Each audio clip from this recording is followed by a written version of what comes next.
जय माता दी दोस्तों। साल 2026 में कुल 4 ग्रहण लगने वाले हैं, जिनमें से 2 सूर्य ग्रहण और 2 चंद्र ग्रहण है। और मार्च महीने की 3 तारीख को साल का पहला चंद्र ग्रहण लगने जा रहा है। और इसके ठीक 15 दिन पहले 17 फरवरी को साल का पहला सूर्य ग्रहण भी लग चुका है। ज्योतिष पॉइंट ऑफ व्यू से 15 दिनों के अंदर 2 ग्रहण का लगना अशुभ माना जाता है। आपको बता दें कि फाल्गुन माह के शुक्ल पक्ष की पूर्णिमा के दिन मंगलवार को साल का पहला चंद्र ग्रहण पड़ रहा है। और इसी दिन होली का पर्व भी मनाया जाएगा। होली के दिन लग रहा यह चंद्र ग्रहण एक ब्लड मून के रूप में दिखाई देगा। दोस्तों, हम सभी जानते हैं कि जब चंद्रमा और सूर्य के बीच में पृथ्वी आ जाती है तो पृथ्वी की छाया चंद्रमा पर पड़ने से चंद्र ग्रहण बनता है। और यह हमेशा पूर्णिमा के दिन ही लगता है। ज्योतिष शास्त्र कहता है कि सूर्य ग्रहण हो या चंद्र ग्रहण, यह पृथ्वी पर विभिन्न प्रकार के बदलावों का संचालन करता है। इसका असर हर किसी पर पड़ता है। खासकर जिस राशि में ग्रहण लगता है उस राशि को ग्रहण बहुत प्रभावित करता है। कुछ मामलों में यह अच्छा परिणाम देता है और कुछ मामलों में नकारात्मक परिणाम देता है। दोस्तों, जब भी ग्रहण लगता है तो उसका प्रभाव राशियों पर जरूर पड़ता है। आपको बता दें कि 3 मार्च को लगने वाला चंद्र ग्रहण सिंह राशि और पूर्वा फाल्गुनी नक्षत्र में लगने जा रहा है। इसीलिए जिन व्यक्ति की राशि या लग्न सिंह है, उन जातकों को चंद्र ग्रहण के समय खास सावधानी रखनी होगी। इसके अलावा जिन जातकों का जन्म का नक्षत्र पूर्वा फाल्गुनी नक्षत्र है, उनके जीवन को भी चंद्र ग्रहण काफी प्रभावित करेगा। उनके लिए भी यह चंद्र ग्रहण कष्टकारी रहेगा। और बात करें बाकी राशियों की जिनके लिए यह चंद्र ग्रहण काफी कष्टकारी रहने वाला है, तो वे राशियां हैं मेष, कर्क, सिंह, कन्या, वृश्चिक, मकर, कुंभ और मीन राशि। दोस्तों, इस चंद्र ग्रहण के प्रभाव से इस राशि के लोगों की बुद्धि भ्रमित होगी, जिसकी वजह से आपका निर्णय गलत हो सकते हैं। आय के साधनों में कुछ रुकावट आ सकती है और यह प्रभाव अगले 15 दिन तक रह सकता है। इसलिए आने वाले समय में पैसा इन्वेस्ट करने में सावधानी बरतें। और साथ ही आपके जीवन साथी के स्वास्थ्य पर भी असर दिखाई देगा। इसके अलावा आपके लाभ में भी कमी आएगी। आर्थिक परेशानियों का भी सामना आपको करना पड़ सकता है। व्यर्थ के विवादों से बचें। संतान संबंधित चिंताएं हो सकती हैं और वैवाहिक जीवन में भी कुछ उतार चढ़ाव देखने को मिल सकते हैं। साथ ही अपने स्वास्थ्य के प्रति भी आपको सचेत रहने की जरूरत होगी। इस समय आपके भाई बहनों से संबंध खराब हो सकते हैं और अपयश का योग भी बन रहा है। दोस्तों, ऐसा नहीं है कि यह चंद्र ग्रहण सिर्फ बुरा असर ही डालेगा, बल्कि कुछ राशियों पर इसका सकारात्मक प्रभाव भी पड़ रहा है। जिन राशियों के लिए यह चंद्र ग्रहण शुभ है, वे राशियां हैं वृषभ, मिथुन, तुला और धनु राशि। इन जातकों के लिए यह चंद्र ग्रहण शुभ और लाभ प्रदान करने वाला रहेगा। यह चंद्र ग्रहण इन राशियों के अच्छे दिन आने का इशारा दे रहा है। जल्दी ही इन्हें बड़ी परेशानियों से छुटकारा मिल सकता है। साथ ही इन राशियों को धन प्राप्ति का योग भी बनने जा रहा है, जिससे इनकी आर्थिक स्थिति बहुत अच्छी होने वाली है। चलिए अब जान लेते हैं कि 3 मार्च का चंद्र ग्रहण कितने बजे लगेगा। तो दोस्तों, भारतीय समय के अनुसार इस चंद्र ग्रहण का प्रारंभ 3 मार्च 2026 को दोपहर 3:20 पर होगा और खग्रास का प्रारंभ शाम 4:34 पर होगा और ग्रहण का मध्य शाम में 5:04 पर होगा और खग्रास की समाप्ति शाम 5:33 पर होगी और इस चंद्र ग्रहण की समाप्ति शाम 6:47 पर होगी। कुल मिलाकर 3 घंटे 27 मिनट तक ये ग्रहण रहेगा। और अब बात करते हैं 3 मार्च का चंद्र ग्रहण कहां-कहां दिखाई देगा। दोस्तों, 3 मार्च का चंद्र ग्रहण भारत में देखा जा सकेगा।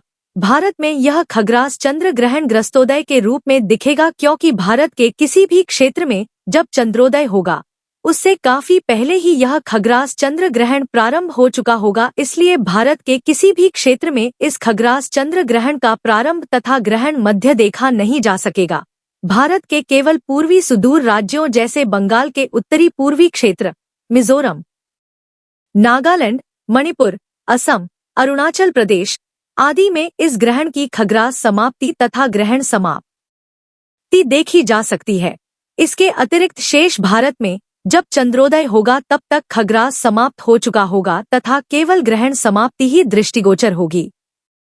और भारत के अलावा यह चंद्र ग्रहण पश्चिम एशिया के देश पाकिस्तान, अफगानिस्तान, इराक, ईरान आदि के अतिरिक्त लगभग संपूर्ण एशिया में, न्यूजीलैंड, ऑस्ट्रेलिया, अंटार्कटिका, दक्षिणी एवं उत्तरी अमेरिका और रूस में भी दिखाई देगा।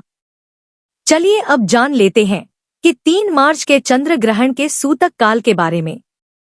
तो आपको बता दें कि चंद्र ग्रहण का सूतक काल ग्रहण शुरू होने के 9 घंटे पहले ही लग जाता है। इसीलिए जिन देशों में यह चंद्र ग्रहण दिखाई देगा वहां पर सूतक काल मान्य होगा।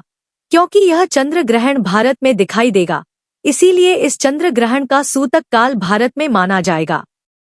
और बात करें सूतक काल के समय की, चंद्र ग्रहण का सूतक सूर्योदय से ही शुरू हो जाएगा। सूतक काल 3 मार्च को सुबह 6:20 से शुरू होकर शाम 6:47 तक रहेगा। हालांकि बालक, वृद्ध और रोगियों के लिए ग्रहण स्पर्श से 3 घंटे पूर्व यानी दोपहर 12:20 से शाम 6:47 तक सूतक मानने की सलाह दी गई है। आपको बता दें कि चंद्र ग्रहण के दौरान कुछ नियमों का पालन करना बेहद ही जरूरी होता है, क्योंकि ग्रहण का प्रभाव हर किसी के जीवन पर पड़ता है। लेकिन गर्भवती महिलाओं को इस ग्रहण के दौरान खास सावधानी रखने की आवश्यकता होगी, क्योंकि ग्रहण का सीधा प्रभाव गर्भ में पल रहे शिशु पर ही पड़ता है। इसीलिए चंद्र ग्रहण के समय गर्भवती महिलाओं को भगवान का ध्यान स्मरण और जप करना चाहिए या फिर किसी धार्मिक ग्रंथ का पाठ करना चाहिए। दोस्तों, गर्भवती महिलाओं को ग्रहण देखना भी नहीं चाहिए। अपने गर्भ में ग्रहण की छाया बिल्कुल भी पड़ने ना दें। इसके लिए आप चंद्र ग्रहण के दौरान अपने कमरे में ही रहे और अपने कमरे के खिड़की दरवाजे बंद कर लें या उनमें मोटे मोटे पर्दे डाल लें, ताकि चांद की रोशनी आपके कमरे तक ना पहुंचे। इसके अलावा गर्भवती महिलाओं को ग्रहण के समय क्रोध नहीं करना चाहिए, किसी तरह की टेंशन भी ना लें और झुककर कोई भी काम ना करें। और एक बात का ध्यान रखें कि सूतक व ग्रहण के समय गर्भवती महिलाओं को भूलकर भी चाकू, कैंची या नेल कटर आदि का इस्तेमाल नहीं करना चाहिए। किसी भी लोहे की वस्तु को स्पर्श ना करें। आपको बता दें कि सूतक व ग्रहण काल के समय खाना पीना आदि भी वर्जित होता है, किंतु गर्भवती महिलाओं के लिए इसमें छूट दी गई है। वह अपने खाने और पीने की चीजों में सूतक लगने से पहले तुलसी का पत्ता डाल लें। इससे उस भोजन व जल में ग्रहण का दोष नहीं लगता है। इसके अलावा गर्भवती महिलाओं को ग्रहण व सूतक लगने से पहले अपने पूरे पेट पर गेरू या लाल चंदन का लेप लगा लेना चाहिए। इससे भी आपका गर्भ एकदम सुरक्षित रहता है। साथ ही सूतक लगने से पहले आप थोड़ा सा गंगाजल भी अवश्य पी लें और अपने पास एक नारियल भी अवश्य रखें। इससे भी वायुमंडल से निकलने वाली नकारात्मक किरणों का असर आप पर या आपके होने वाले शिशु पर नहीं पड़ता है। इसके अलावा ग्रहण लगने से पहले सभी लोगों को कुछ बातों का ध्यान रखना चाहिए, जैसे ग्रहण लगने से पहले स्नान करना चाहिए और जब ग्रहण समाप्त हो जाए तो गंगाजल डालकर स्नान अवश्य कर लें।